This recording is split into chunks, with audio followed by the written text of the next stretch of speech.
আসসালামু আলাইকুম রহমতুল্লাহ। আজকে আমরা শিখব সপ্তমের গণিত প্রথম অধ্যায় মূলদ অমূলদের একটি অঙ্ক। সেটা হলো যে একটি সংখ্যা দেওয়া আছে ৬,৮৫৫, আরেকটি সংখ্যা দেওয়া আছে ৪,৬৩৯। এই ৮,৬৫৫ এটা হলো আমাদের উদাহরণ ৪, আর ৪,৬৩৯ এটা হলো আমাদের অনুশীলনী ৫ নম্বরের অঙ্ক। এই অঙ্ক বলা হয়েছে যে এই সংখ্যা থেকে কোন ক্ষুদ্রতম সংখ্যা বিয়োগ করলে বিয়োগফলে একটি কি হবে, পূর্ণবর্গ সংখ্যা হবে। যদি এখানে লেখা থাকতো গুণ বা ভাগ করলে পূর্ণবর্গ সংখ্যা হবে, সেটা আমরা করতাম মৌলিক গুণনীয়ক পদ্ধতিতে। আর যখন লেখা থাকবে যে বিয়োগ করলে বা যোগ করলে, সেখানে আমরা করব কি, ভাগ প্রক্রিয়ায়। ভাগ প্রক্রিয়া যেভাবে আমরা বর্গমূল নির্ণয় করেছি সেই পদ্ধতিতে আমরা করব। মৌলিক গুণনীয়ক পদ্ধতিতে আমরা করব না, ভাগ প্রক্রিয়ায় করব। তো চলুন আমরা ভাগ প্রক্রিয়া শুরু করি। এইখানে যে সংখ্যাটা আছে ৮,৬৫৫, এই সংখ্যা আছে। আমরা ভাগ প্রক্রিয়া মানে হলো আমরা এখানে একটা দাগ দিই, দাগ দেওয়ার পরে কি করি, জোড়ায় জোড়ায় আমরা লিখি। জোড়া জোড়া ভাবে দাগ দিই, দাগ দেওয়ার পরে এইখানে যে সংখ্যা লিখবো সেটারই বর্গ এখানে করব। এখানে যদি ৮ লিখি, ৮ ৮ ৬৪, আমরা দেখতে পাচ্ছি আরো বাড়াতে পারবো। ৯ নিলে কত হবে, ৯ নং ৮১। তার মানে আমরা কি করতে পারবো, ৯ আমরা নিতে পারবো। ৯ নিলে আমাদের কত হচ্ছে, এখানে ৮১ হলো। এবার এই ৪৬ থেকে ৮১ বাদ দিলে আমাদের কত থাকবে, ৫। আর এইখানে আমাদের যে জোড়া ছিল সেই জোড়াটা আমরা এখানে লিখবো। এখানে কত ছিল, ৫৫। তাহলে যখন আমরা এখানে লিখলাম ৫৫, সম্পূর্ণটা মিলে আমাদের কত হলো, ৫৫৫। এইবার আমরা কি করি দেখুন, যে এইখানে যেটা থাকে তাকে আমরা ২ দ্বারা গুণ করি। তাহলে ৯ কে আমরা যদি ২ দ্বারা গুণ করি তাহলে আমাদের এখানে কত হবে, ৯ দুগুণ ১৮। এইখানে যে সংখ্যায় থাকুক না কেন আমরা কত দ্বারা গুণ করেছি, ২ দ্বারা গুণ করেছি। তাহলে এখানে কত হবে, ৯ দুগুণ ১৮। এবার এইখানে যে সংখ্যা বসাবো এইখানেও সেম সেই সংখ্যাই বসাতে হবে। বসিয়ে আমরা কি করব, গুণ করব। এইখানে যদি আমরা দেখুন যদি ৩ বসাই তাহলে এখানে আমাকে ৩ লিখতে হবে। এখানে আমরা ৩ লিখলাম, এখানে আমাকে ৩ লিখতে হবে। লিখে আমরা কি করব, ৩ দ্বারা গুণ করব। দেখুন ৩ তিরিকে ৯, ৩ ৮ ২৪ এ ৪, হাতে আমার কত ২, ৩ হাকে ৩, ৩ আর ২ ৫। আমরা দেখতে পাচ্ছি ৫৪৯ হয়েছে। আমাদের কত ছিল, ৫৫৫। ৫৫৫ থেকে ৫৪৯ বাদ দিলে আমাদের কত থাকবে, ৬। এই যে ৬ থাকলো, আমরা দেখতে পাচ্ছি এই সংখ্যা থেকে যদি ৬ বাদ দিই তাহলে আমাদের কি হবে, এই সংখ্যাটা আমাদের পূর্ণবর্গ সংখ্যা হবে। তাহলে দেখতে পাচ্ছি কি, এই সংখ্যাটা ৮,৬৫৫ এটি একটি পূর্ণবর্গ সংখ্যা নয়। সেটাই লিখবো যে ৮,৬৫৫ পূর্ণবর্গ সংখ্যা নয়। সংখ্যাটি থেকে ৬ বিয়োগ করলে বিয়োগফলে একটি পূর্ণবর্গ সংখ্যা হবে। সেটাই আমরা লিখি চলুন। সুতরাং ৮,৬৫৫ পূর্ণবর্গ সংখ্যা নয়। পূর্ণবর্গ সংখ্যা নয়। সংখ্যাটি থেকে ৬ বিয়োগ করলে বিয়োগফল একটি পূর্ণবর্গ সংখ্যা হবে। পূর্ণবর্গ সংখ্যা হবে। দেখুন এইখানে যেটা লেখা ছিল আমি সেটাই লিখেছি। প্রশ্নে যেটা লেখা ছিল যখন লেখা থাকবে, দেখুন এখানে লেখা আছে বিয়োগ করলে। এই যে এখানে বিয়োগ করলে বিয়োগফল যখন লেখা থাকবে, এইখানে যে গুণ করলে বা ভাগ করলে তখন আমরা মৌলিক গুণনীয়ক পদ্ধতিতে সমাধান করব। আর যখন এখানে লেখা থাকবে বিয়োগ করলে বা যোগ করলে তখন আমরা ভাগ প্রক্রিয়া যে বর্গমূল নির্ণয় করেছি সেই পদ্ধতিতে আমরা করতে হবে। তো চলুন আমরা এই কত নাম্বার, এটা উদাহরণ ৪ ছিল, আমরা উদাহরণ ৪টা সমাধান করে ফেলেছি।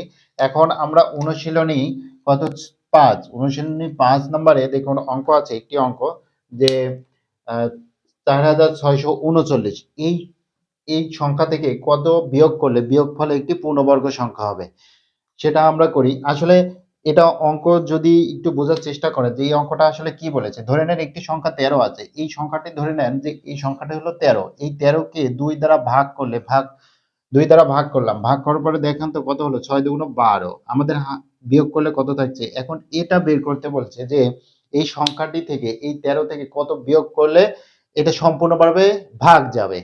যদি এটা বোঝেন তাহলে ২ দ্বারা ১৩ কে ভাগ করলে আমাদের ভাগশেষ কত আসছে, ১ থাকছে। এই ১৩ থেকে যদি আমরা ১ বিয়োগ করলি তাহলে এই কত থাকবে, ১২ থাকবে। ১২ কে যেকোনো সংখ্যা বা অর্থাৎ ২ দ্বারা যদি আমরা ভাগ করি, যেকোনো সংখ্যা ৬ দ্বারা ভাগ করা যেতে পারে, ২ দ্বারা ভাগ করা যেতে পারে।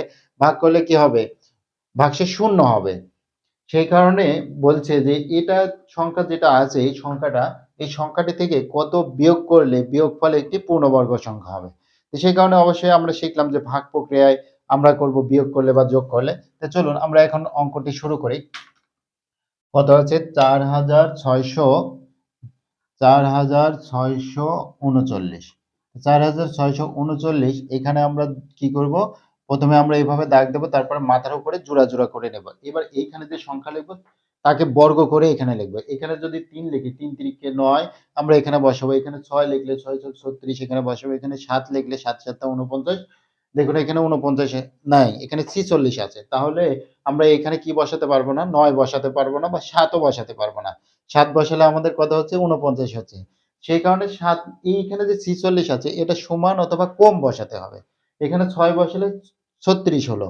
কিন্তু 7 বসালে আমাদের কি হলো, 49 হলো। 46 চেয়ে বড়। সেই কারণে আমরা এখানে কত বসাবো, 6 বসাবো। যদি 6 এখানে লিখি তাহলে 6 যোগ কত হবে, 36 আমরা লিখলাম।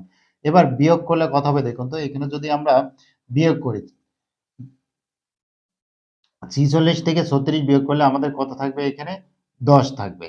আর এইখানে আমাদের কত ছিল, 39 ছিল, আমরা লিখলাম। এবার এই 6 যেটা ছিল এটাকে আমরা কি করি, বর্গ করি। বর্গ করে যেটা হয় সেটা আমরা লিখি এইখানে। এই 6 কে বর্গ করে আমাদের যেটা হয় সেটা এখানে লিখি। আর তারপরে প্রথমে আমরা বর্গ করে লিখবো, তারপরে আমরা 2 দ্বারা গুণ করব। এইখানে যে সংখ্যাটা থাকবে সেটাকে আমরা 2 দ্বারা গুণ করে এখানে লিখবো। এখানে 6 আছে, 6 কে 2 দ্বারা গুণ করলে আমাদের এইখানে 12 হবে। এইখানে কিন্তু 6 কে 2 দ্বারা গুণ করলে বসানো যাবে না। আমরা বসাবো কোথায়, এইখানে 6 কে 2 দ্বারা গুণ করে। আর এইখানে বসাবো কি, 6 কে বর্গ করে। 6 কে 2 দ্বারা গুণ করলে কত হবে, 6 দুগুণ 12 আমরা এখানে লিখলাম। এবার এইখানে যে সংখ্যা বসাবো এইখানেও সেম সংখ্যা বসিয়ে আমরা কি করব, গুণ করব। এইখানে 8 লিখি, এইখানেও আমরা 8 লিখলাম।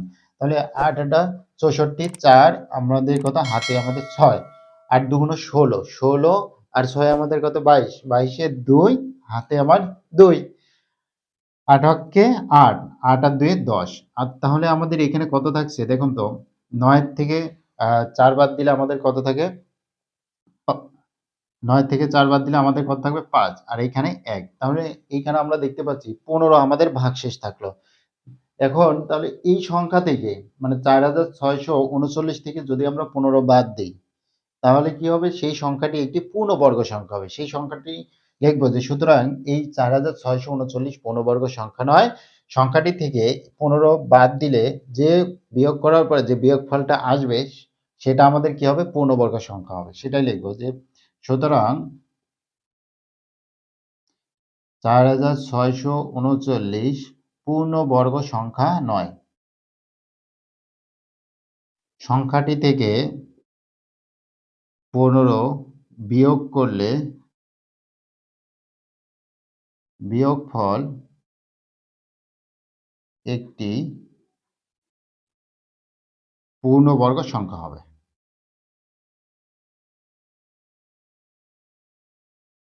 দেখুন সুতরাং এটা একটি পূর্ণবর্গ সংখ্যা নয়। এখন সংখ্যাটি থেকে 15 বিয়োগ করলে সেই সংখ্যাটি কত, এই যে 4,639 এই সংখ্যা। এটা আমাদের অনুশীলনীর 5 নাম্বার। এটা আমাদের অনুশীলনী 1.1 এর কত নাম্বার, 5 নাম্বার এই অঙ্কটি।